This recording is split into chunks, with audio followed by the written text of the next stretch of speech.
Going hot.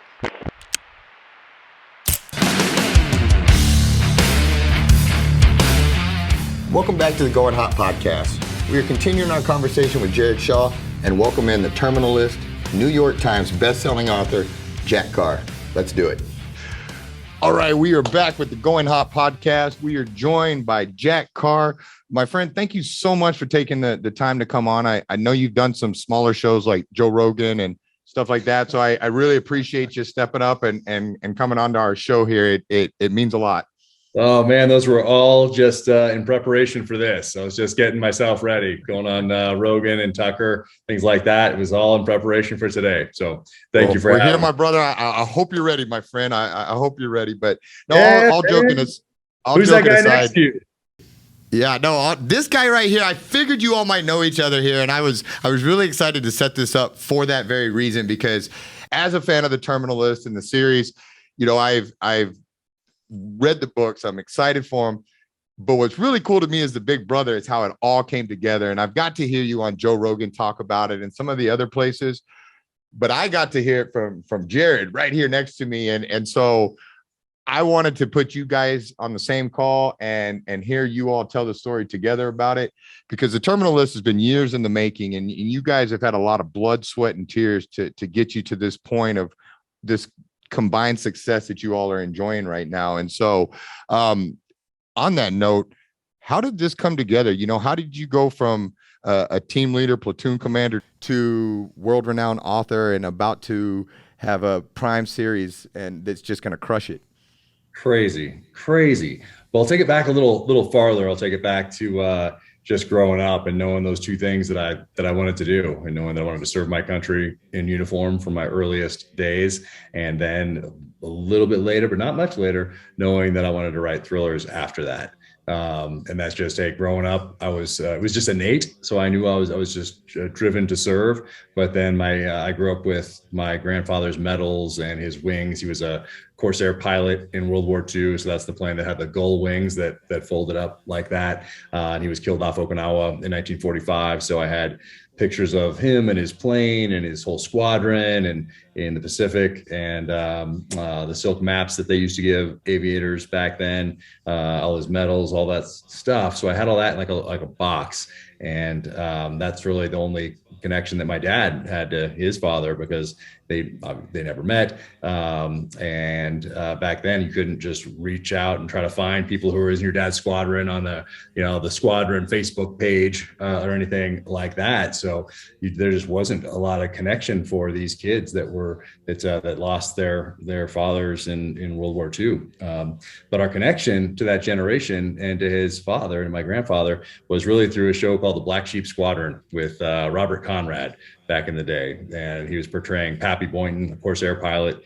And I think that's where my leadership style may have started to originate, because in that show, Pappy Boynton was a heavy drinker. He was a fighter, and he crushed. And his guys respected him, and he made good decisions. He was a warrior. And so I think that was kind of the bedrock. But he was also didn't have a lot of love for authority. I guess that might be a good way to put it. So I think that was from my earliest days, that kind of gave me a foundation. I really resonated with him as a character. And then I found out about what SEALs were when I was 7. So, right about that same time, we're watching that show. Of course, I'm naturally gravitating towards G.I. Joe stuff and just running around the woods and, all the stuff that kids do. But I found out what SEALs were, and I'm like, this is my path. And I just, for whatever reason, seeing those guys, and it was a movie, The Power of Popular Culture, seeing a black and white film called The Frogmen.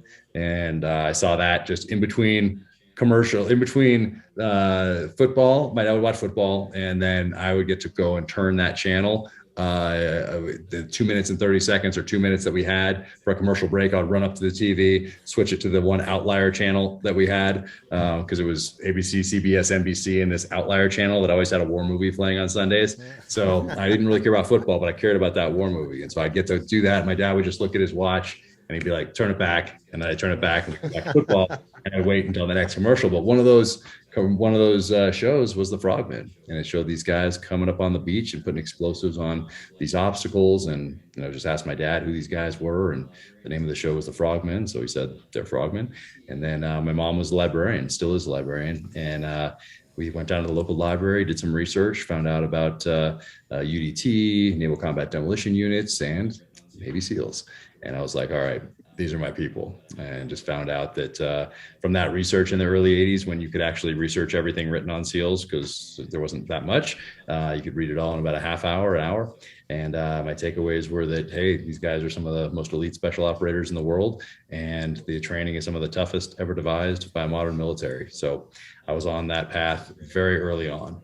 But then I started reading the books that my parents were reading at about age 10, for sure by age 11. So 5th grade, 6th grade, I start reading Hunt for Red October, and then the David Morrell books, Brotherhood of the Rose first. And then I found out that he also wrote First Blood, written in 1972, created the character Rambo. Nelson DeMille, AJ Quinnell, JC Pollock, Mark Olden, Stephen Hunter, all these guys who had protagonists with backgrounds in Vietnam, and typically in special operations, SEALs, Army Special Forces, Marine snipers, or CIA paramilitary guys. That was kind of the typical 80s, early 90s protagonist action hero guy. So I was reading these books as research, essentially. And then also realizing that, man, one day after I'm out of the military, I'm going to write thrillers just like this, because there's magic in these pages. And I just knew that was my calling, first to serve and then to write. So that was just my path. But as I was getting out, this is where Jared and I crossed paths. So in my head, I'm coming back from Iraq, and in my head, I know that, hey, my tactical leadership time is over. I'm not going to ever be able to lead guys tactically on the battlefield again. If I stay in, I'm going to go to a staff job, and then I'm going to come back maybe as a team commanding officer one day, which sounds impressive. But if you've been in the military for the last 20 years, you know that commanding officer stays back in a tactical operations center and allocates assets and isn't out there on the battlefield with the guys. So it was very clear to me that it was time to get out, and my family needed me as well. So both those things came to a head at the same time. Realizing I'd done what I came in to do, and now it was time to pursue this other passion of writing. But I still had a few more years left, so I went to Buds. They put me at Buds, and as the operations officer, which is like a COO at a corporation for anybody in the business world. And that's where I ran into Jared Shaw, who would change the course of my life. And so yeah, we crossed paths there in 2012, 13. I think that was the year overlap right there. And Jared had this incredible reputation as a SEAL, as a warrior. And so we connected off that, and then we went our separate ways. And I started writing this book, and I got it to Simon & Schuster, and they decided to publish it. And as it was coming out, I got reconnected with Jared through our friend David Bowles, and I talk about him in the new foreword to this, so we don't need to edit out his name or anything. And I met him when he was working as general counsel for an outdoor industry company, and we got to be good friends. And he was also good friends with Jared Shaw, and he knew I had a book coming out, and he knew that Jared knew Chris Pratt. And I don't know if David knew, I don't think he knew that I had envisioned Chris Pratt playing the role of my protagonist, of the main character, as I was writing. So as I'm still a SEAL in my little office off our bedroom in Coronado, California, off our rental place, as I'm sitting down to type, I don't think that David knew that I had Chris Pratt in mind. But then he reconnected me with Jared, and Jared said, man, I heard you have a book coming out. And I was like, yeah, man, I'd love to send you a galley copy. It's like an early copy, a rough draft. And he said, yeah, I'd like that, but I'd also like to give it to a friend of mine. And I said, no problem. Who's that? And he said, Chris Pratt. So yeah, which was very convenient, Jared, by the way. I really appreciate that, especially since I pictured no one else playing this role except Chris. And then the other crazy part of the story is that before I knew, I had no connections in Hollywood, no connections in public New York publishing, but I picked my publisher because I went to the back of books written by Brad Thor and Vince Flynn, and they thanked a lady named Emily Bessler. And I thought, oh, she will be my editor and my publisher. And as I'm typing away, as a child of the 80s, it just makes sense to figure out who's going to play your main character. And Chris had not done Guardians of the Galaxy, had not done Jurassic World, had not done Avengers, any of those things. He'd done Zero Dark 30 and Parks and Rec. So I saw that transformation from Parks and Rec to Zero Dark 30. And I'm like, this is the guy. This is the person to play James Reese. And then since I'd already picked my publisher and I'd already picked my actor, I figured I might as well pick the director. And Antoine Fuqua, he was the only person I ever thought of directing. And now all three of those things have come to pass. Thank you to Jared Shaw right there. Well, that's very kind. And you know, whenever I hear that side of it, you know, there's always the other side, which is my side. And what happened with that, going back to that 2012, 2013 timeframe, 2013 was when my enlistment was up, my time was up, you know, and little did anybody know I was doing acting classes and all that, like we talked about, and kept that all very quiet, you know, and I knew like, I'm getting out. I just screened positive for a green team, you know, so that was kind of keeping me back on there with the past that I had with all the trouble that I got into, lost rank twice, got kicked out of all sorts of stuff. I mean, I was a problem child, but I was able to screen positive, which was a huge deal. And I'm like, oh man, maybe, you know, back and forth. And finally just had a piece of like, no, you know what, it's time. It's time that I punch out. There's other things that I want to do. But I didn't really know. I knew the safe thing was like, you know what, I go back to Texas and I just teach self-defense, you know, shooting, moving, that whole thing, and getting a range. We've talked about that stuff before, you know, and so I'm like, that's what I'll do. Well, kind of floundering, trying to figure it out on my own. And I see Jack one day, and he's, you know, our paths had crossed, but he was way higher rank than I was. We didn't work in the same space a lot of the time. And he just comes up out of nowhere, you know, walking one day, and he's like, hey, you're Jared Shaw? I said, yes, sir. And he said, I hear you're getting out. Yes, sir. Well, what's your plans? What are you doing? And I think I'm going to go back to Texas. I, you know, would like to do the gun range deal. And he's like, really?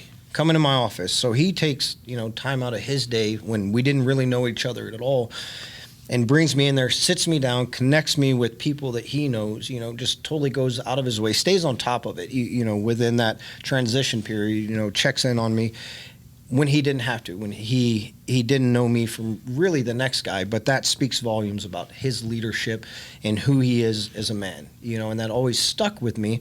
But I didn't know how much until, like he was talking about years later, that David Bowles reaches out and says, hey, you remember this guy? And I'm like, yeah, I do. He's like, well, he wrote a book. You need to read it. And I said, you know what, David, like, I remember that dude taking care of me, you know, and looking out for me when he had no reason to, you know, and that's kind of my side of it on how it all came together. You know, it was you as a man, Jack, and your leadership and how you are. I never got to be in combat with you, but I've heard of your leadership on that side of it as well, you know, and so it's a blessing, man, to be sitting right here right now. That all happened for a reason.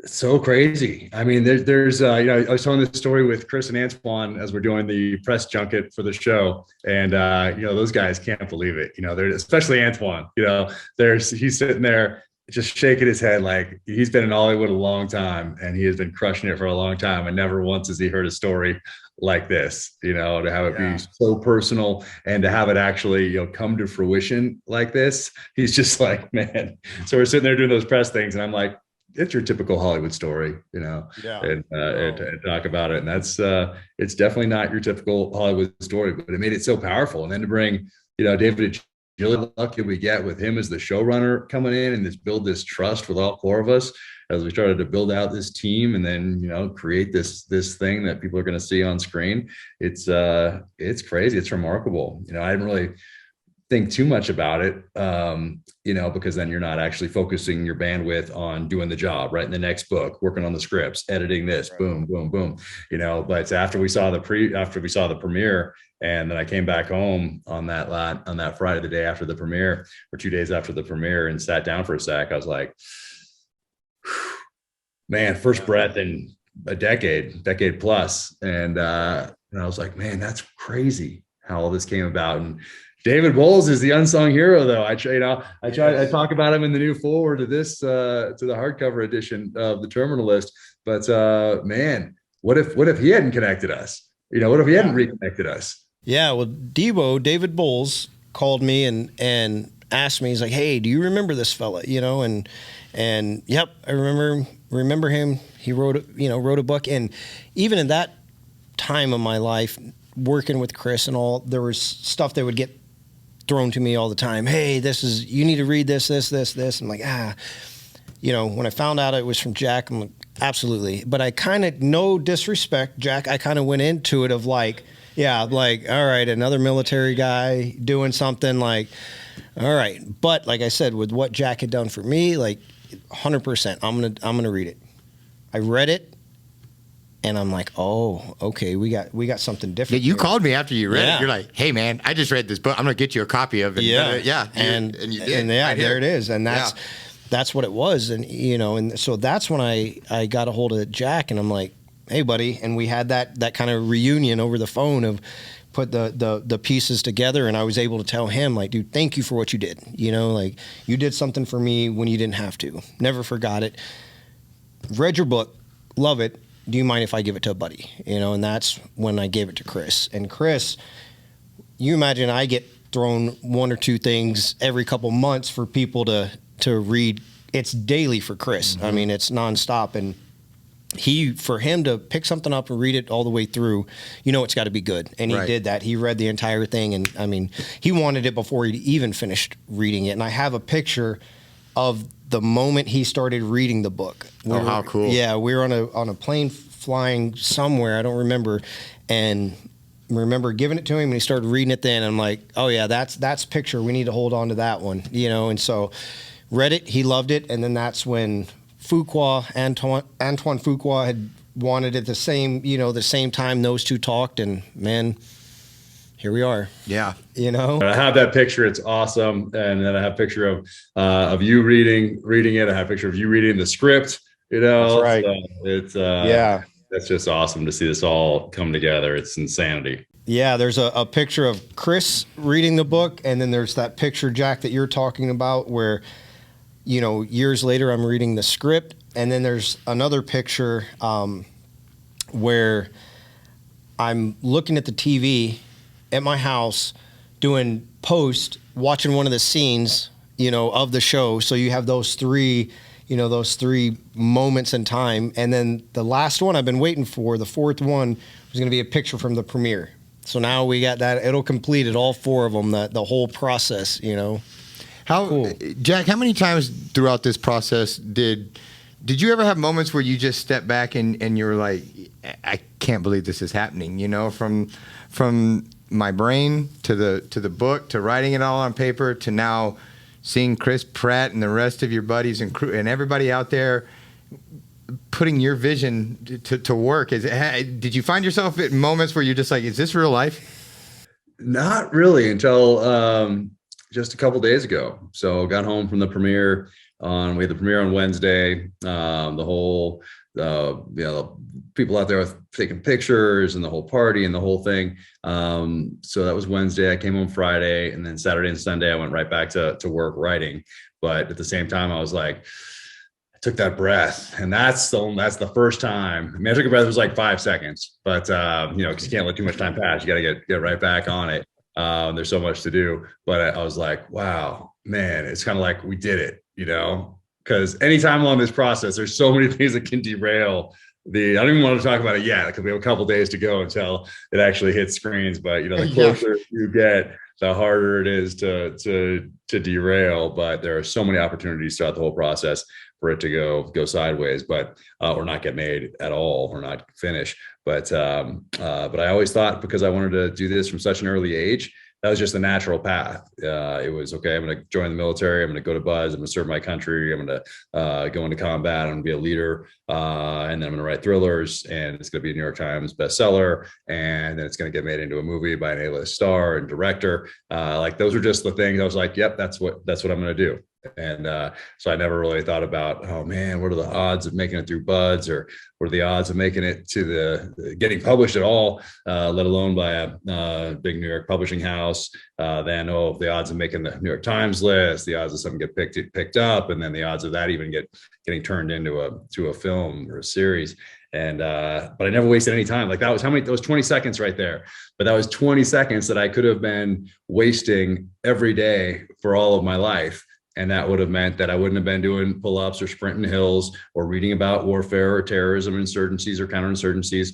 And it's time that, as I moved on out of the teams, that I wouldn't have been in the pages of my book, writing, refining, editing, thinking about trying to make it better. Like that time adds up, and you're not getting it back. So I never really spent any time worried about it not happening. But then this last weekend, after the premiere, and after we went through that whole week doing the press in LA and getting to hang out with Jared all week, and every single person that was involved in production, I get to hang out with them. Then that is, it kind of sunk in. But still, you said I got to stay hungry, and we're already, right before this call, Jared and I are talking about, other projects and other things that we have going on and things we want to do, and season 2, and is it going to happen? I don't know. We're going to be prepared for it, and how do we best prepare ourselves for that, and guiding that, and again, making sure that it's going in the direction that stays true to what we just created with this first season and all that. So it never stops. Maybe for that 5 seconds, taking a breath, and then let's get back after it. Well, I think that speaks to your character and your work ethic. That's, you've climbed some of the highest peaks out there: SEAL training, writing a book, best-selling author, soon to be top TV series. What would you say to somebody that, a young person that's just about to leave for the military, or even somebody that's further along in life, but they're struggling and it's just not clicking, and you've had this mindset from when you were young to basically just attack and be relentless and just keep moving.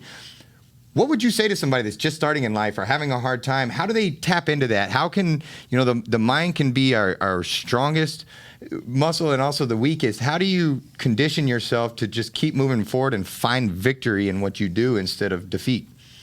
Yeah, I think it's work. Because I can tell you for sure how staying on your path and whatever your dream is, I know how to tell you how it's not going to happen. And it's if you don't put in the work. It might not happen even if you do put in the work. Might not happen.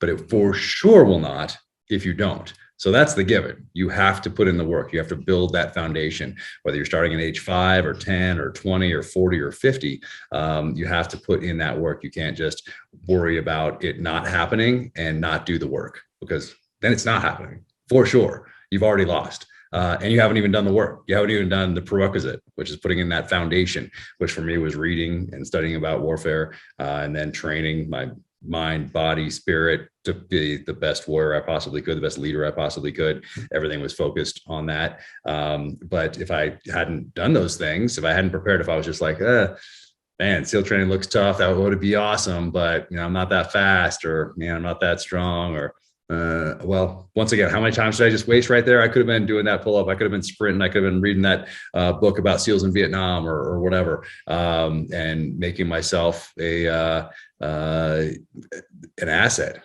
and making myself a better citizen along the way. So it's really about doing the work. You're not getting away from that. You have to do that part. So I think that's it. Realizing that that's the given. It might not work out, but it for sure won't without putting in that work. And then, you get to decide also while you're doing that, how you're going to impact those around you as you're doing that work. So are you going to be miserable? Are you going to be negative? You get to choose how you're going to impact people around you, especially when you get hit or you get tripped, you fall down, you got to get back up. You can get back up whining and complaining and talking about how life isn't fair, or you can get up and inspire those around you because they can say, wow, look at that hit that guy took. And look how he got up and kept moving forward. That is friggin' amazing. Guess what? I can do that too. So I think that's important. You get to decide. That's up to each and every one of us. I try to tell the kids, I say, never miss an opportunity to make somebody's day. So I think that's kind of a good way to go through life. Yeah, why not? We come from a community, Jack and myself, of, like we talked about before, like, you know, you have to rise to the occasion just to keep up with these people, you know. And Jack and I were never, like I said earlier, and we never served overseas together. We weren't in combat together, but I've seen him on the back end of it, and I've seen him during this whole process, you know, and what he's talking about, that hard work and all that. That man truly lives it, you know. Mm-hmm. We will, even, you know, during the premiere process that whole week, we would finish and it would be late, you know, and would be tired, wore out, and, you know, talking about like, we're getting back to the hotel, we're going to crash. He's like, cool, awesome. He's like, I just got a couple hours of work I got to do on the podcast or answering, you know, building out the next thing. And I'm like, okay, I feel like I work decently hard. You know what I mean? Right. Like, I feel like I try to push myself. I'm like, I don't know that I can keep up with that dude. You know what I mean? It is always nonstop for him. Like, he truly epitomizes that, what he's saying. Like, he lives it, man. And it's inspiring to me to see that. Once again, it's that push of like, okay, like, I better step up my game. I have to try to keep up with it. He just wrote his 5th book. One of the things I wanted to ask you is has it made it more special going through this, getting to be with your buddies on things? And that's one of the things that I've always liked about, I know you all have a tight community, and I've enjoyed, that's one of the things that I've enjoyed seeing with Jared after the SEALs is to still get to be with the team guys, find ways for to still sharpen iron with each other and to lift each other's up, and I'm so happy to see all of you guys finding success and not really being shot at, you know. And I was telling him, for the 10 and a half years he was in the SEALs, as a family, we always held our breath when he deployed. And, you know, and when his team or his buddies or, you know, we came to look at these guys like family too, because he would bring them home. And I'm so happy to see you all still continuing to have each other's sixes and take care of each other afterwards. And y'all's dedication and just faithfulness to each other. To me, it's like y'all are still taking care of the man on the left and the right of you. And none of this would happen had you not been the man you were in the beginning, when, like he said, you didn't have to be. You could have been the commander. You could have stopped at the minimum. But as we seem to find out about your character, you don't even know what the minimum means, because you blow right past that. But because of that, you touched another life that kept that ball rolling forward. And I think that's really special.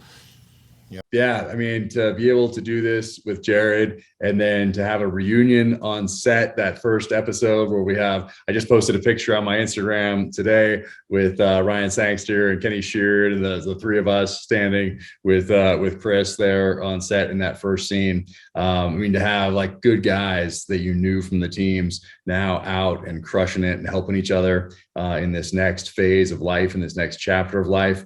I mean, that was huge. I mean, I can't even imagine what it would have been like to do this and not have that group of friends, because we had these, you know, this trust from the very beginning, you know, Jared and Chris, and then me, and then Antoine, and then the showrunner. And then we like had this core group, and we kept going. We never lost sight of what was important for this show, like where it needed to stay grounded.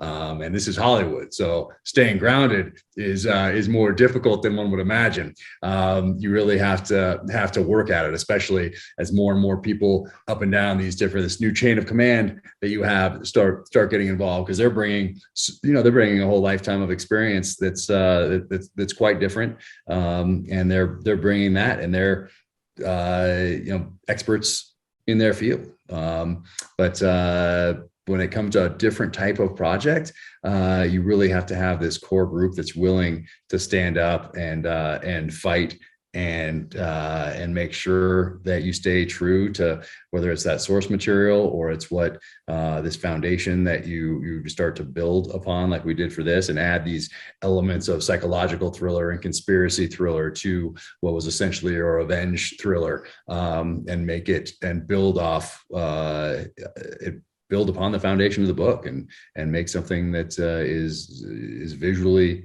appealing, because you're now telling a story through a totally different medium. So a lot of trust involved, but it was so cool to have like a reunion on set in that first episode. And I think that the COVID police were losing their mind because it's like height of COVID. And, I show up there on set and it's like, dude, everybody's hugging and back, it's like, it's awesome. It was like a SEAL reunion on set. I think they were like losing their minds a little bit, but it was awesome. And then we had SEALs in different, and not just SEALs, but we had Army Special Forces guys, we had Marine, we had a bunch of different guys in different aspects playing FBI agents, HRT agents, throughout the rest of the series. And then we had Max Adams right there with us, essentially from almost the beginning. Adams. He's in the writer's room, and he's a former Army Ranger, and he's bringing this wealth of experience on the writing side of the house, screenplays. This would be a totally different project without Jared there every day, Max Adams there every day, and Ray Mendoza there every day. So Ray Mendoza, War Office Productions, we're all in the SEAL teams together, and then Max coming from the Army side of the house and bringing this screenwriting background and having us all work so well together. And of course, I had to fly home and work on this next book and that sort of thing. But these guys were there every single day. And without those three guys on set every single day, I'm telling you what, this thing would have gone off the rails. It would be a completely different show today. So I'm forever indebted to those three guys in particular.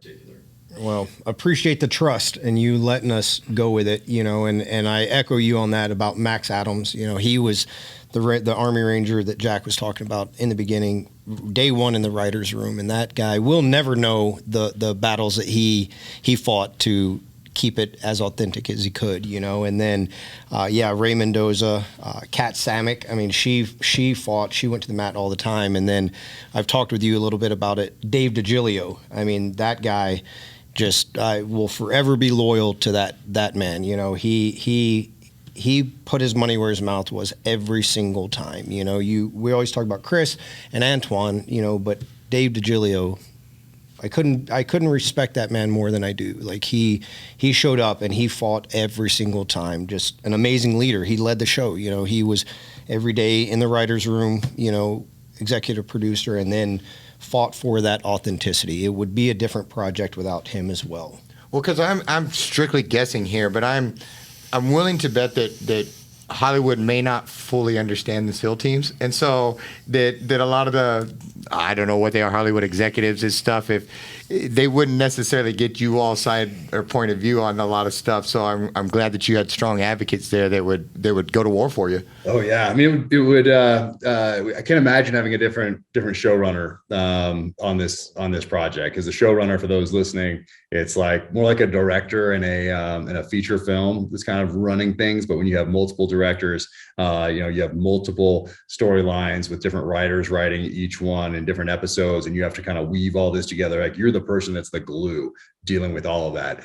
What a patient individual. Like, that always stands out to me as well. Like, holy background, so even keeled, and just like, I took lessons from him. Like, sometimes you get, something happens and you're like, you spin up, like, son of, but him, like, he'll like take it in, and, you see him process for a sec, and, and then like think through a response, and not in an awkward way at all, but in like this positive way where you're like, how I totally forgot what we were just talking about, because now I'm so interested in how you're maintaining this cool, calm, collected demeanor and like having fun with this. Like, he had fun, it seemed like, with everything that most people would identify as a problem.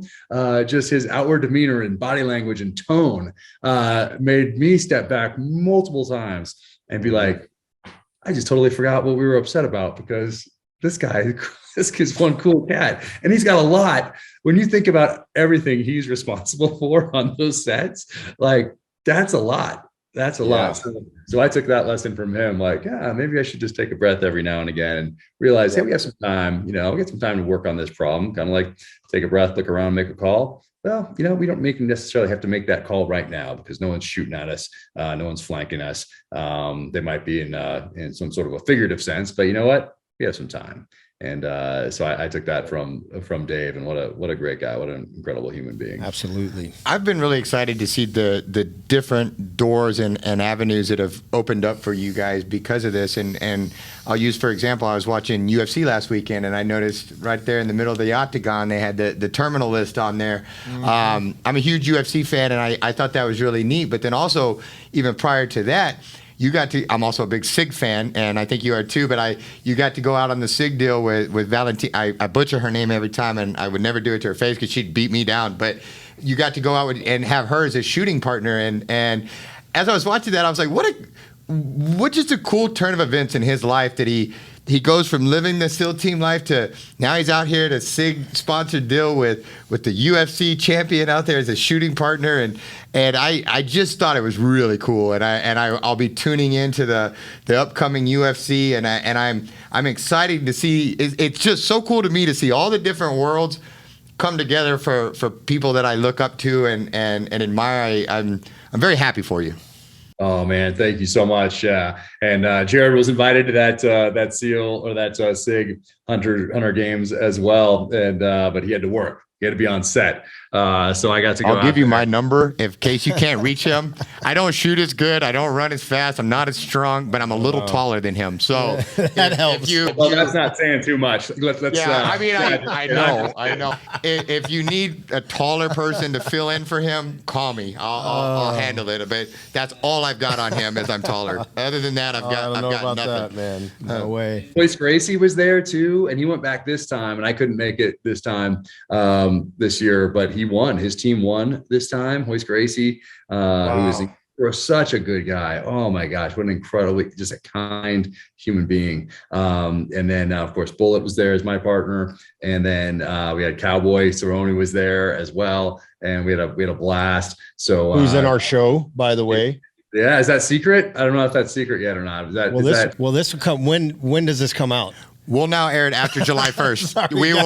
We will make sure this airs after July 1st. Spoiler alert. Yeah. Dang it. This will air July 1st. 2 minutes after midnight, this drops. Yeah. We will not blow the surprise. Yeah. I really want to. I will, with the scoop, Cowboys already. No, we will not. This will air after that.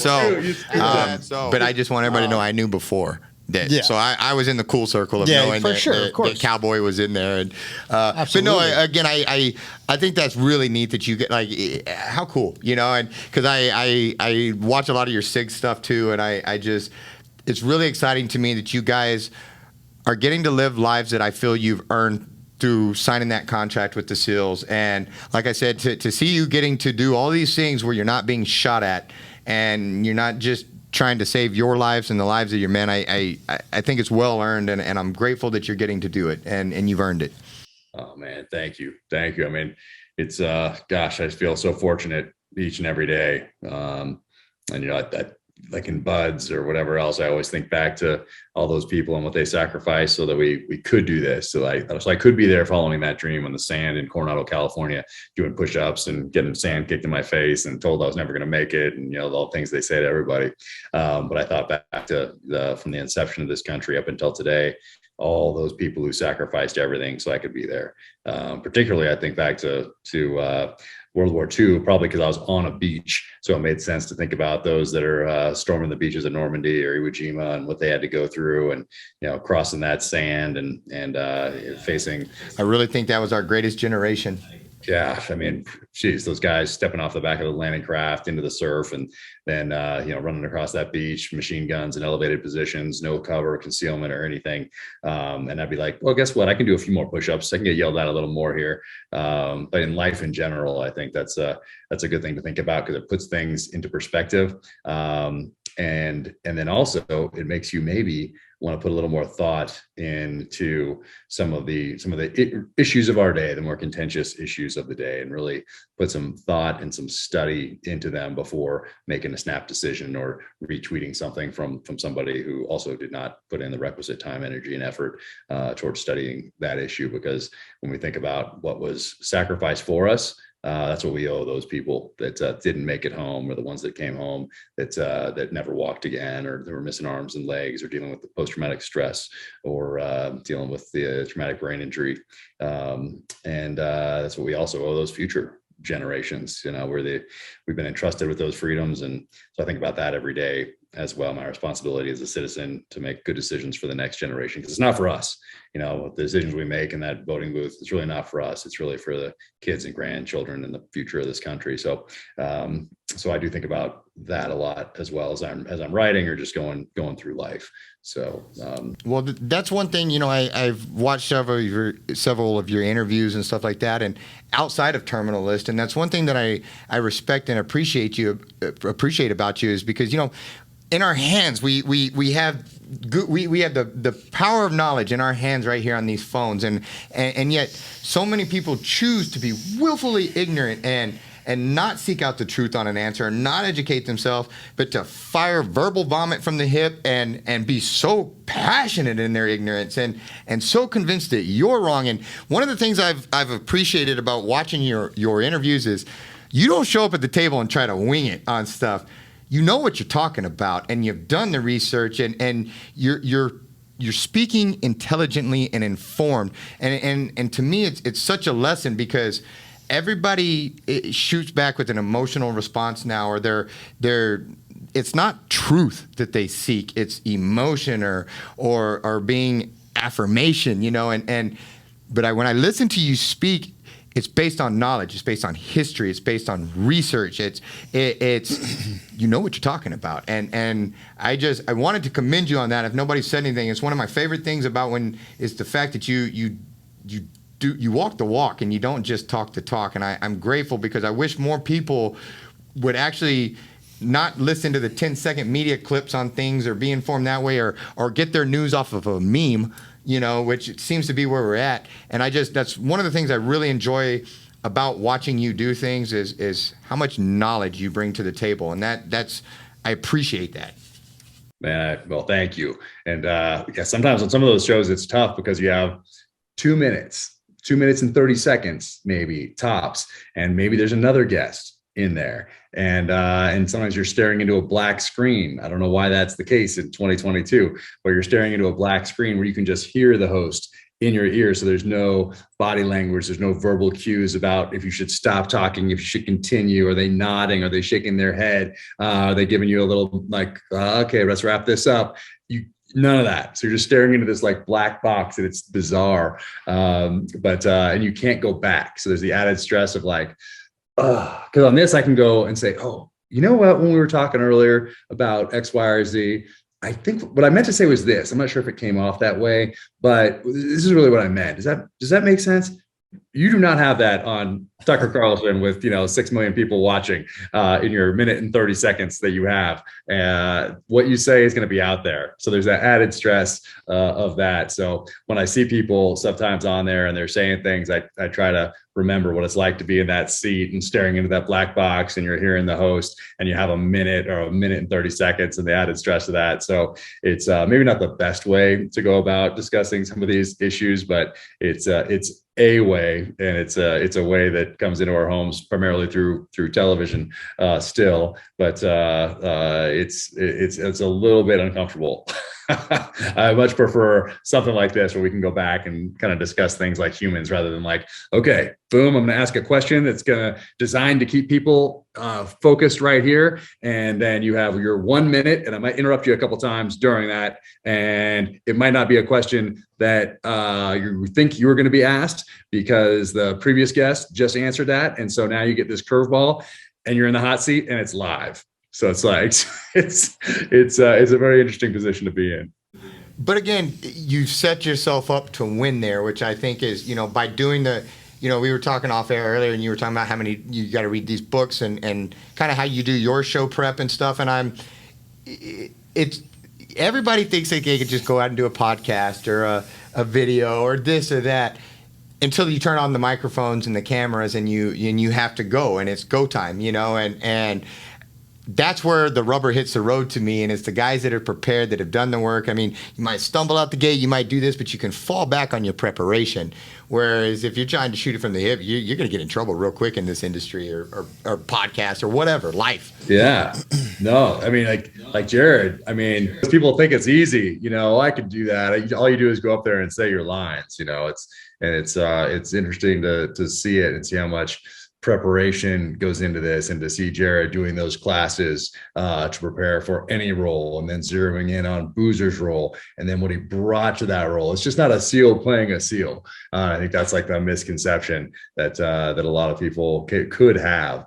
You're playing a character and absolutely crushed. I cannot wait. One of those things I'm most excited about is for people to see you play Boozer and to see you and Chris at that bar. And what they won't know is how much more of that scene there is, and how awesome. Gosh, there was so much more in that scene and some other ones as well. But there's so much great stuff that got left on the cutting room floor, just by way of moving the story along, and it's, but so much of that is so great. But back to what it takes to do the job, you can't really, talk about it. Like I can talk about it because I'm not an actor in front of the camera, but if an actor talks about how hard it is, like people like immediately, oh, Hollywood, easy. People are bringing you your food, you're getting your makeup done and, all that sort of thing. Like you can't talk about how long the days are. You can't talk about how much effort goes in. You can't talk about how much you take a script and you're out there and you're reading it, and the day of, it's not like you imagined it was going to be, or the terrain is different, or the weather is different, or something that another character or another actor brought to their character has changed something for you now in this next episode or scene. And all that stuff goes into it. You can't talk about how hard that is because people, dismiss it as Hollywood and you're complaining, but it is a lot of work. I mean, I just stood there as an observer and I got to see how much work went into that, and how much work goes in, how the makeup people put all that work in, and how the key grips put that work in, and how the mobility people put that work in, and how everyone is working so hard and they're at the top of their game, to include all the actors. And man, Jared, you just crush it in this. I cannot wait for people to see this portrayal because I know how much work went into it, and it comes across on the screen. It's just awesome. Well, thank you. That means a lot, man. Being able to bring Boozer to life, a character that you wrote is, I mean, how cool is that? You know what I mean? To actually do it and then have the man that wrote it saying that, like, thank you. That's not lost on me. And man, I'm proud and humbled and honored to do it. So thank you. I appreciate that. Oh, dude, it's my pleasure, my honor. And what it's also cool is that you got to be there as a producer, as a technical advisor, and no one will know, like, even, I don't think Chris even knows, like, how much work you put in that was well above and beyond anything that you were specifically supposed to be there doing. Max and Ray, same thing, but you in particular, like, yeah, like I wish everybody could see how much, like, David knows, how much, Antoine, he wasn't there for, the scenes, the series or the episodes that he wasn't directing, but he knows, he's heard from Kat and from me and from other people, but David was there. And so he saw, and I just wish everybody could have seen how much of yourself you put into this, not in front of the camera, but behind the camera. And man, yeah. Thank you for saving this thing. Thank you for making this what it is today.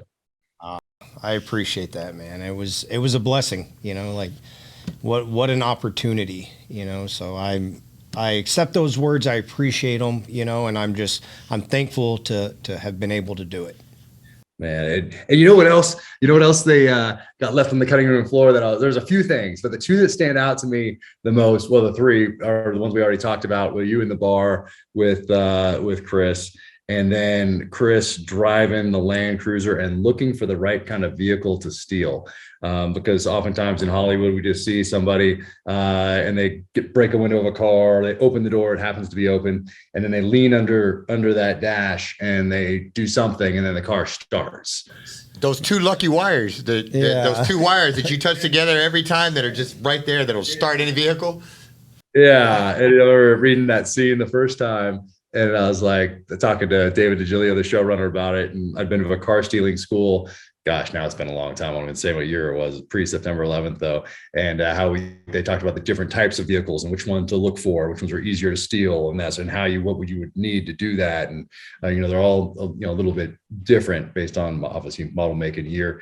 But for him to drive around, obviously looking, and have Katie's character there, kind of not really knowing what he's looking for. And then he sees that one, boom, backs it up, gets in there, makes sure that he, has the stuff he needs to, and then hot wires it the right way for that particular vehicle. You don't really see that too often in Hollywood. So, that didn't make it because, you're under time constraints. That was all your notes, right? That was all your writing on that of writing that in and doing it the right way. Cause I know I didn't know that one. So wasn't me.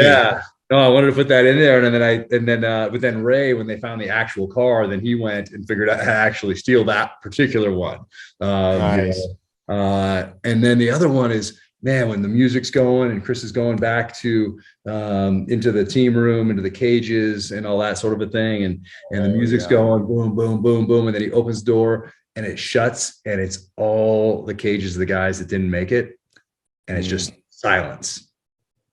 And it's like, man, that was powerful. Right. It didn't make it because it was like a break, or it was like a, anyway, it didn't make it either. But those are cool scenes. So there's almost like a whole nother 16-hour show that is a director's cut, of all those things.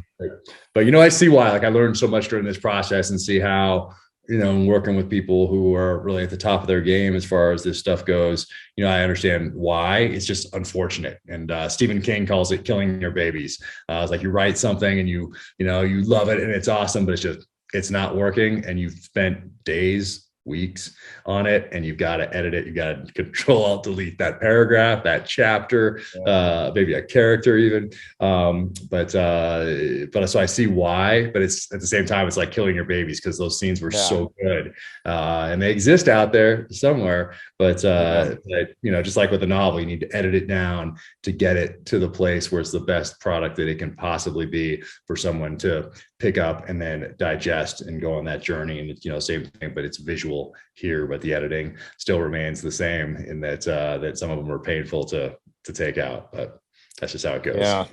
Yep. I'm with you. Where do you go from here? What's next? Do we get a season 2? What are we heading towards?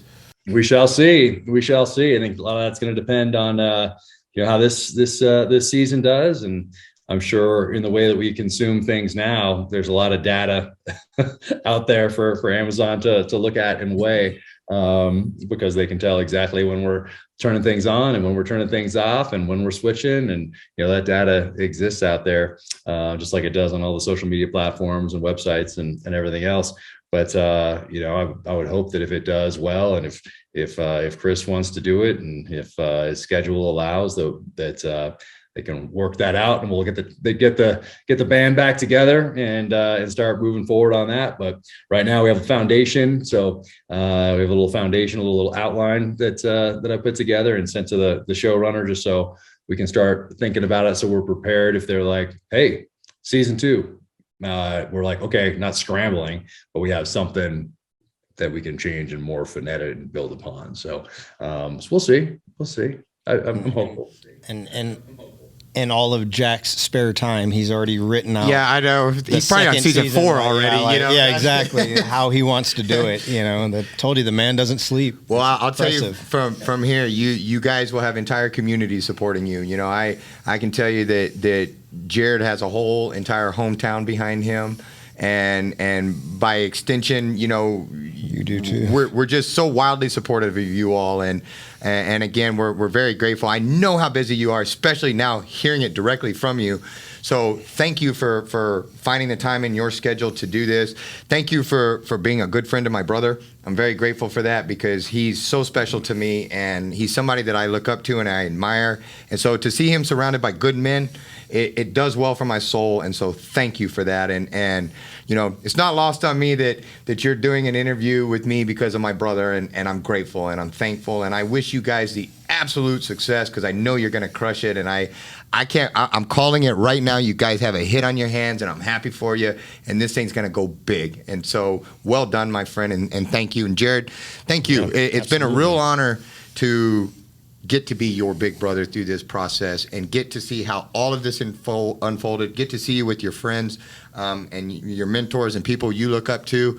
It's inspiring. And so, I thank you both, and it means a ton. And thank you. Yeah. Thank you. Thank you for the support. And Jack, again, thank you, my friend. Is there anything I forgot? Anything we need to plug, get out, let them know about?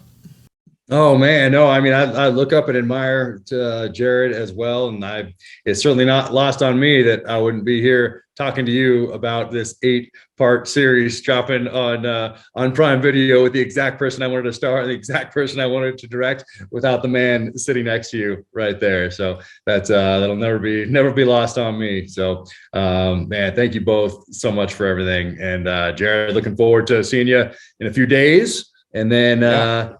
Yeah, getting back together and working on some more scripts and moving forward. We need to meet out there at the Sig Ranch one of these days and go do some shooting out there. I could probably teach you guys a thing or two. I was Air Force, so I can certainly show you guys how to shoot and all that kind of stuff if you need it, you know. So please, you all just let me know. I probably need it, honestly. So yeah, it's been a bit. But no, again, we need golf thank you both. lessons. We need golf lessons. We know who to call. I know how the Air Force is with the golf courses first. We got you. Our greens are spectacular, you know. And so, but no, thank you for coming on the Going Hot podcast. Certainly appreciate it. Jared, thank you so much. We are pulling for you all, and you guys are going to crush it. And thank you so much. Thank you, big brother. Yep. You guys take care. Thank you, Jack. Appreciate Take it, care, man. my friend. Thank you. All right. So before I let you out of here, what all have you actually done in regarding like Hollywood stuff, movies, whatever? Because Jurassic World, was that the first one? Yeah, 2014, right when I got out of the military. Right, because that was one of my, whenever I'd go speak at schools or whatever, I'd say, I'd especially the young, whose brother has been eaten by a dinosaur in here?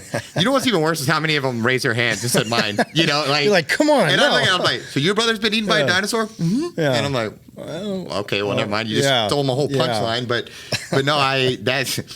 Nobody, it's funny because I'll go speak to classes and I'm like, hey, so we can talk about my real estate company if you want to, or my brother got eaten by a dinosaur. What do you guys want to talk about? And surprise, surprise, they all want to talk about you getting eaten by a dinosaur. And that's awesome. But that was pretty cool. We got to go out to Hawaii out there and see you guys work and all that. And man, we went to Hawaii. That's hard to beat. But it was that, Jurassic World, then Transformers?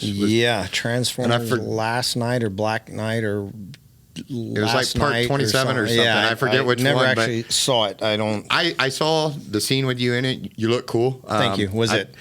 No, I fast forwarded to that part because I'm just looking for you. I'm whatever. But appreciate it was you look like a stud. You look cool. And so you went from there. Then you did some stunt work on Guardians. Yep. And then I had a break in between there where, and I won't go down this rabbit hole, but where I basically got afraid of my reputation and coming from the SEAL teams. And I saw doors kind of starting to open a little bit, and essentially it scared me. It scared me with my reputation coming from the SEAL teams of being judged by other SEALs, of like, oh, he's Hollywood, this and that. And like we hit on a little bit earlier, we both loved acting growing up. It's something we did in school, something we did in church plays, all that. It wasn't a fluke. It wasn't, hey, I just happened to fall into this. It's something that I loved to do, something I wanted to pursue. And then ultimately I just got scared. I got scared and I went with the route I knew, which was carrying a gun. I did personal security. I went back to the world that I knew that was safe as far as in that front of the I went back to carrying a gun and security because that was safe. Yeah, exactly. But safe from the condemnation and ridicule from other team guys. And I remember you told me one time, man, we were talking about, I think, the American Sniper movie, and I was going to possibly like audition for it or something. And then I backed out. I'm like, that's out of fear of what would be spoken about me. And you were like, man, these guys may talk smack. These guys may run your name down, whatever. But if given the opportunity, every single one of them would take it. Every single one of them would do it. And that always stuck with me. And it took years for it to really like hit home for me to be like, no, okay, this is what I want to do. This, I'm doing it. I can't let a job that I used to do keep me from a job that I'm supposed to do, And so, yeah, it took a while, but I always remembered those words, man. And so those guys don't pay your bills either. You're exactly, yeah, you're exactly right, man. And so it, like I said, I had about a 3-year break of, I ran from it, and, went and worked with Chris just as a trainer. I didn't do anything on the second Jurassic. We were working together. He had some personal life issues. He ended up living on his own. But at that point, it wasn't happening. When he came back, we were still working on Jurassic, and he said, hey, man, why don't you move out to LA? Like, come, we'll train together, work together. It'll be awesome. I'm like, buddy, LA just not for me. It's not my thing. We go back. He goes back to LA. I go back to Texas.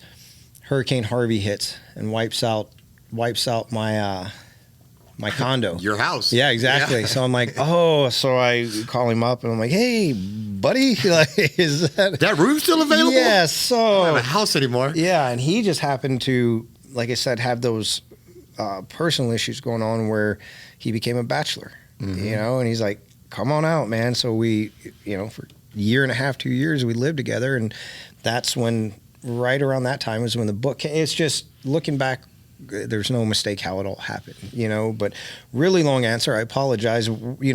Had that gap in between there, came back, worked on a SEAL team, that show on CBS. Oh yeah. I forgot about SEAL team. Yeah. Actually, what was your character's name on Benzo. There? Benzo. Yeah. Yes. Benzo and Boozer. Yeah. Been your two characters. Yeah, that's right. Yeah. So I did a couple little small parts on there. And, then, I think it was Tomorrow War after that one. Yeah. Went out there just to train with Chris on Tomorrow War, and I had an audition for a role. Chris told me, he's like, audition for it. I'm telling you, you're not going to get it. Like, it's pretty much already cast. Just let them see you. Audition for it. So the dude's never been wrong, Went and auditioned for it. No joy, went out, didn't even think twice about it. Went out with Chris as his trainer, just as we would always do. And one of the main characters wasn't able to do it, that role. He was there, then had to leave. So they bumped up another guy to his role, and then there was an open role. And it ended up, it was supposed to be like a funny type of role, and they decided to go a more tactical route with it. And Chris was like, I got the guy. Like, and you've already seen him audition, actually. Like, so I didn't have to read for it, nothing. Boom, threw me in there. So I went in there just to, simply be a trainer. And I want to say that I also called that one, I believe, because I think you're right. You did. I did, because you told me, hey, I'm going to audition for this, but I'm not going to get it. I said, yeah, you are. Yeah. And you're like, no, he already told me it's cat, all this stuff. And I was like, you're going to get something. Yeah. Like, it's coming. Like, I just felt it. And then you called and, hey, so I was like, I told you, And what was cool is I got to go out on set of Tomorrow War and go out there and part of the team, Chris and those guys were all off in like Antarctica or something, Iceland or something crazy. Really cold. Yeah, some ways, and we were in hot Atlanta, but from a big brother perspective, that trip could not have gone any better because I happened to get there on your film days where it was you, man, and I got to stand up. Well, first off, sad to say, I walked up to your stunt man, and I was like, hey, no, that's my brother right there. And I walked up, I was like, man, that's not my brother, but god dang it, they do just well like with that. Yeah, I mean, it was really kind of creepy how much you all looked alike. Once I got up close, but from 20 feet away, trying to look across the line, I was like, that's my brother, and I walk up, and it was not you. But that was such a cool day for me because I got to just... I think you rappelled out of a parking garage that day, and then you had to run under these big bridges where they were popping smoke everywhere and all that stuff. And that was a cool. But it was cool to me because, like you said, I got to see you in It reminds me of that Luke Combs song, like that Doing It song, where they talk about, if you weren't doing this, if you weren't some big, huge singer, what would you be doing? Yeah. And he's like, I'd be doing this. Yeah. And that's what I think is so special, because it doesn't matter if it's terminal list or if it's a community play or if it's you're doing what you're passionate about, what you've always enjoyed doing, what you're happy about, and it's outstanding that we're freaking about to launch, or we it's a joint thing, but but the terminal list is about to come out, and you're doing it, and it doesn't matter what level, because this is a passion. This isn't chasing Hollywood or chasing fame, any of those things, because I've seen you turn down opportunities and walk away from those things, but you're acting, and it's nobody will know the hours and hours and hours and hours spent where, you and I going back and forth on phone calls where you've read a script and we're trying to get this script right, and we just, what about this take? What about, right. Nobody knows that. It's like Jack said, everybody thinks it's, you show up, somebody puts on makeup, it's party and fun and games, and so, all of this is stuff you've earned, and I'm very proud of you. And where do you go from here? Like, I know you've got about 500 different things in the fire, because I try to like rope you in on stuff, and it's like herding cats, man. You're so busy, and which is good, But thank you. What next? Man, that's the $1 million question. It's definitely focused on a second season for this.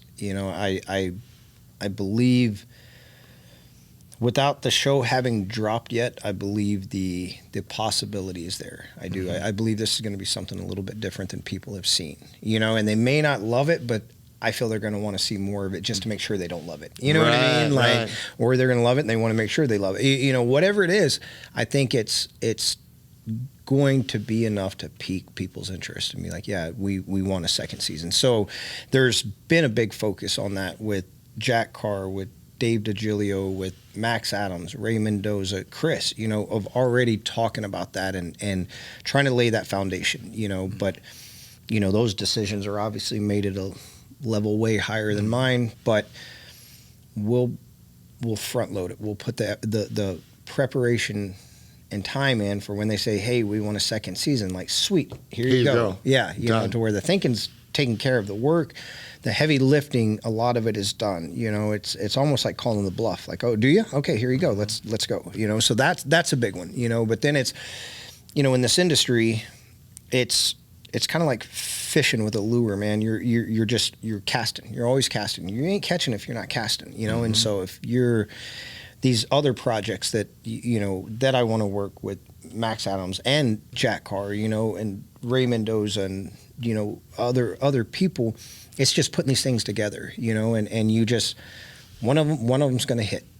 Terminal List was one of those things that it just, for how smooth it went, how quick it went, even though it was 3.5, 4 years, that's still in this world very quick, at least from what I've experienced, So it's just having these projects packaged, which is, a script, a breakdown, a pitch, and putting them in front of people. Things that I look at, that I read, I'm like, oh, that's cool, and then I get with people that are way better at this stuff than I am. Really, it's essentially just kind of team building. I'm not the smartest guy in any part of the process, but I'm blessed enough to work with the people that are, and then we try to package it and we try to do it again. Almost becomes cookie cutter in a way, but it's original to each project, and you put that love and time into each one, and you see if it responds to other people the way it did with myself or whoever we're working with on it, So once again, a long answer of,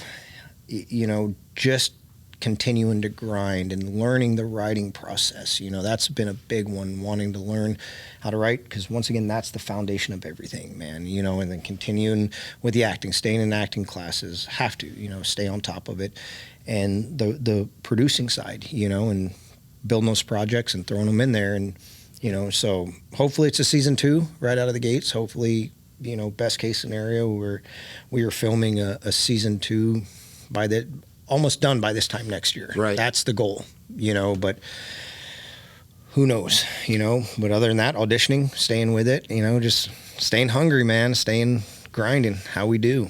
Well, you grind and you're doing great, and I appreciate it. Thank you for my first podcast. Thanks for being you, and thanks for helping bring in Jack and all that we've done. This means more than you know. And like I said, nobody's going to be a bigger fan than me. Maybe your mom. Your mom's a pretty big fan, but iron sharpens iron, and I'm in your corner. And thank you for all the years of making me better and holding me accountable and being a good little brother. And so anything I'm forgetting, anything we need to hit? No, man, I think we got it all, but just know, likewise, thank you for my first podcast, and thank you for starting back 15, 20 years ago, man, from, every bit of it up until this point, the rough times, the turn into the support, and the aggressive, vicious support, you know what I mean? Like, thank you. I am pretty relentless. Huh? Yeah, 100%. And you sharpen me the same way, and you keep me accountable. I'll never forget the rough times in my life when you were like, "Hey, I understand. You've been through some stuff. You've done this, but I expect more out of you. Mm-hmm.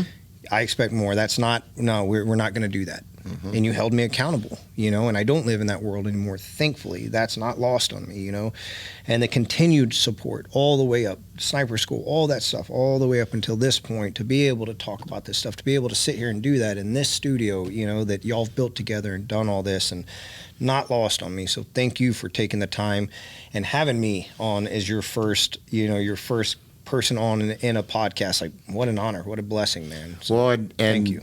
You're welcome, and it is the first, and I really believe in my heart of hearts you're just getting started. And so let's have you have a few more cool adventures, and then we'll loop back around and we'll do this again. And I would love that. You need to find room for me to go to these UFC things. Like, I tried to call Dana, he didn't take my call. Weird. I know, I'm working on that. I don't know if that number is right. It's just not going through. It's got to be right. It's him. It's not you. Like, he's going to call me back at some point. But until then, he probably did. I had my phone on silent. But no. Thanks, man. And again, crush it. Yes, sir. Crush it. Don't just win. Dominate. Yes, sir. We'll see you at the next one, man. Thank you. Yes, sir. Going hot.